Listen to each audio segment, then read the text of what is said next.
here with the sailing vessel Dream Chaser, and we decided to go ahead and take our other sailboat, the Gulf Star, 43-foot Gulf Star, named as Last Affair, from where we keep it moored in Clear Lake, Texas, kind of between Houston and Galveston, and sail it over to where we have Dream Chaser near New Orleans. Slips are a lot cheaper.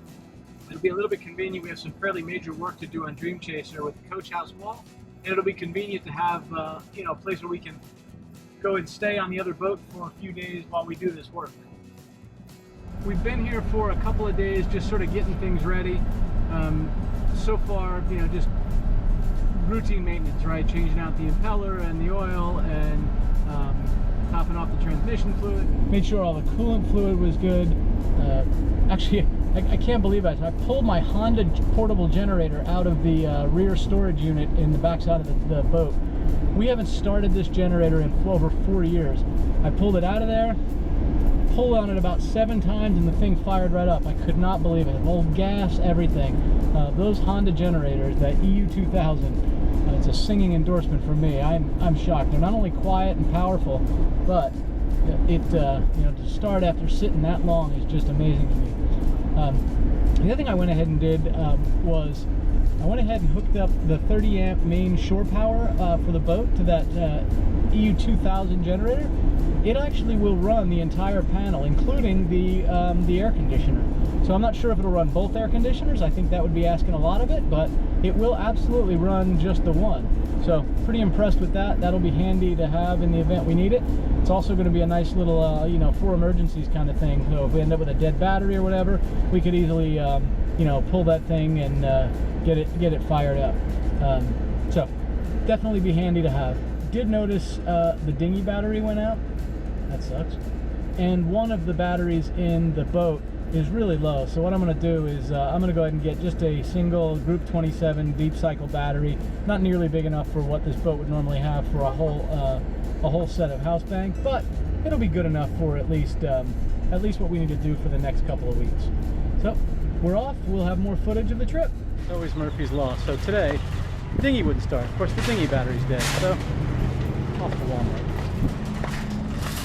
All right, and distilled water for the battery. Water filters for the whole boat filter, and still have quite a bit to do. It's already 5 o'clock on Saturday. We're really hoping to get out on the water Sunday and take off on the trip, so tomorrow morning. We also have some friends that we haven't seen in years. They called and just arrived in town today, so we also want to go have dinner with them. It's going to be a tight schedule. So as soon as I get back, I'm going to put the new battery in the dinghy. We're going to take the truck and the dinghy trailer over to a boat launch. We're going to launch that down into the water. Chastity and I are going to take the dinghy back to the Last Affair and get it rigged up and ready to go for the trip, so that we can take it as for emergency vehicle and for any tooling around we'll do while in any anchorages. And then I'm going to talk to Deb and see if, instead of going back to the marina and meeting me there, if she can run over to the storage shed and drop off the trailer. The next step is going to be, we'll see if our friend will take us over to our storage shed. We looked at it. We believe we can actually get the truck and the trailer in the storage shed. So if he can give us a ride back to our boat, we'll be able to have our truck protected and indoors until we get back in this area to get it. And that kind of takes the rush out of it. If it's another month or two before we come get the truck, it's no big deal that way. So, sayonara, off to continue running our errands. Your cell phone, turn it from landscape mode to up and down. And as soon as you do it, you're in YouTube. Right below the video, there's going to be the little thumbs up. Go ahead and click on it for me. Now turn your phone back to landscape mode so it's across, and enjoy the rest of the video. Thanks, y'all.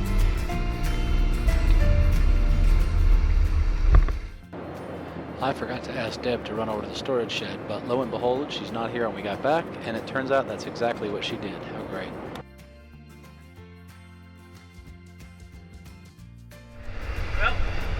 We just pulled through Clear Lake Channel out into Galveston Bay, and we're not going to go real far today. I think we're just going to go to the Galveston Yacht Basin. We had a later start than we thought, and there's not any good anchorages kind of heading eastward.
in there. How cool, huh?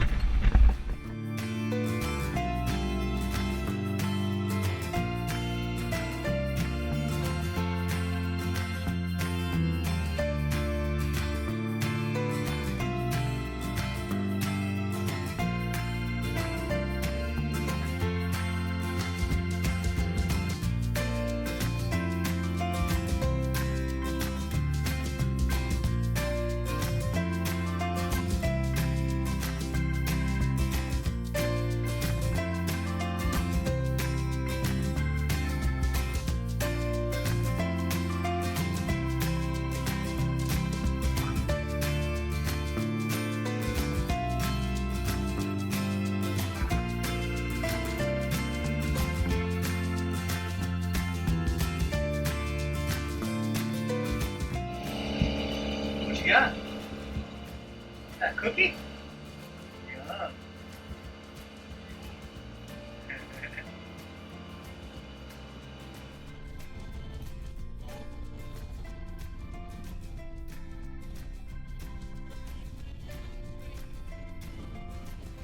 So Deb took her turn at the helm. We had a really nice sail. It was pretty good and windy. And then we had one of the AIS alarms go off, which we always have set when we're actually underway. Later in the video series, I'll show how we set that up.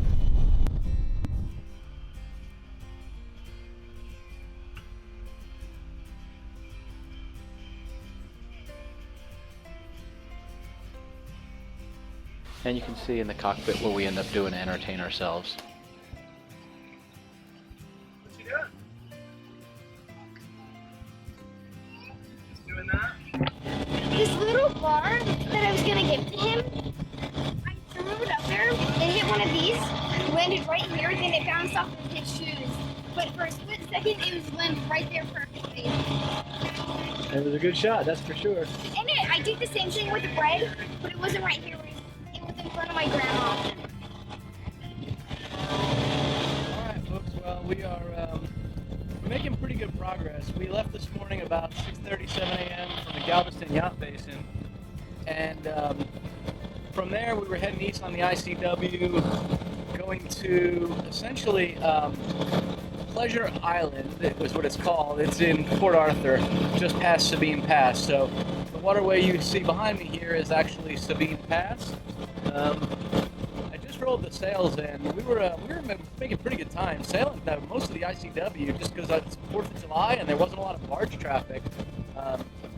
And we were on a broad reach the whole time, so we were able to sail at 6.8 to 7.5 or so most of the day. So it was great, and that was head sail only.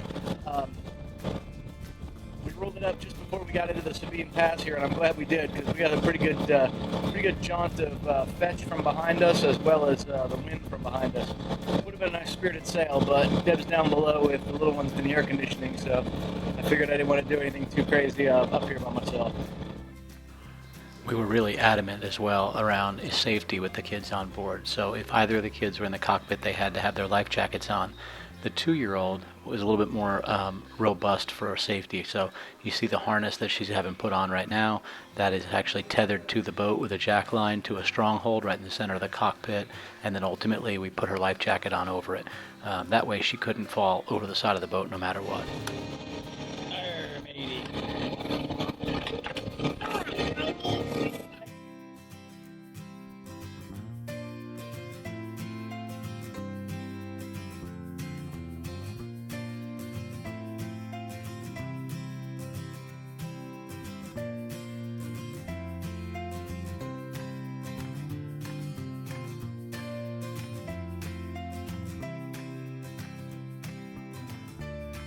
Don't forget to subscribe to our channel for weekly updates and like this video.